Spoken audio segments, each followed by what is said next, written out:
Line માં 20 દિવસ થયા અને 1 લીટર ડીઝલ નથી આવ્યું. 20 દિવસ થયા લાઈન માં પોસો 1 લીટર ડીઝલ નથી આવ્યું તો અમારે જમીન ને કરવું શું? ખેતી પ્રધાન દેશ છે અને ભૂપેન્દ્ર પટેલ ને કે તમે તો અચાનક રાજીનામું દઈ દો. તમે પાટીદાર ને અસલ બીટ નથી તો પાટીદાર નું બી હોય તો આવું ગુજરાતમાં થાય.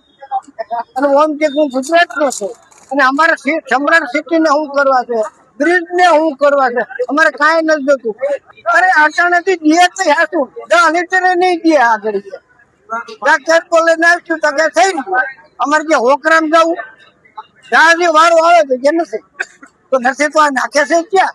ભૂતાનમાં વેચી નાખે ભૂતાનમાં. અમારી માંગ એક જ છે કે અમને ડીઝલ, પેટ્રોલ અને ખેતીનું બિયારણ અને ખેડૂતના ભાવ આ વસ્તુ તો અમારે સ્પેશિયલ છે. ખેડૂત કોઈ કાઢે નહીં, ખેડૂત મરી જાય. 70 વર્ષમાં હું કોઈ લાઈનમાં નથી ઉભો રહ્યો અને હવે 70 વર્ષ મારાથી લાઈનમાં ઉભું રહેવાય?